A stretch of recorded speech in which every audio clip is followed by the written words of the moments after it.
Bonjour et bienvenue dans cette vidéo consacrée au développement professionnel continu du médecin de santé publique. Alors le DPC, qu'est-ce que c'est? C'est un dispositif réglementé pour tous les professionnels de santé qui contribue à apporter une garantie aux usagers du système de santé.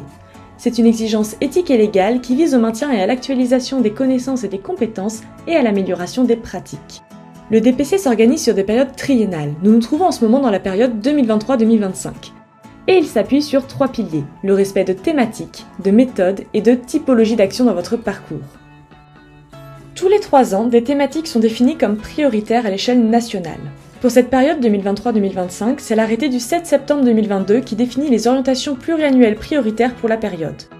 3 grandes thématiques de santé encadrent ces orientations.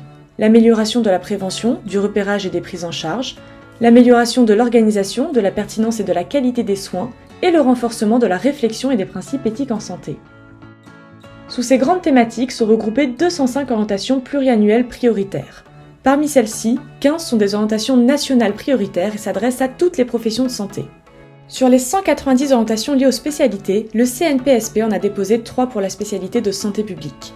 Appui à la préparation et à la gestion de crises d'origine ou à conséquences sanitaires, prise en compte des dimensions santé mondiale et une seule santé dans les politiques publiques de santé, et amélioration et évaluation des parcours de promotion de la santé et de prévention tout au long de la vie sur un territoire. Le CNP de santé publique s'est également inscrit dans 2 orientations inter-CNP supplémentaires, l'intégration des recommandations dans la pratique médicale et l'intégration de l'innovation dans la pratique médicale.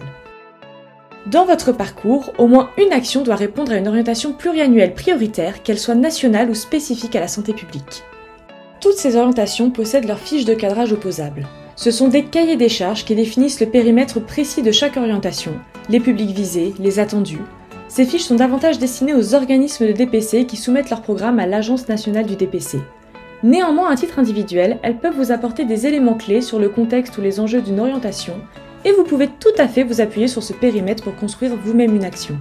Nous vous mettons le lien vers le document à disposition sous cette vidéo. Voici pour ce premier pilier. Ensuite, le DPC s'appuie sur des méthodes.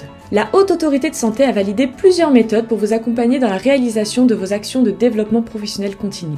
L'ensemble de ces méthodes sont disponibles sur leur site internet. Ici aussi, nous vous mettons le lien en description de la vidéo pour aller les consulter.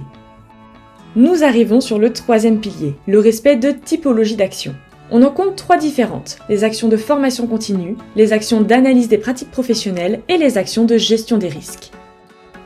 Alors, comment répondre à son obligation de DPC?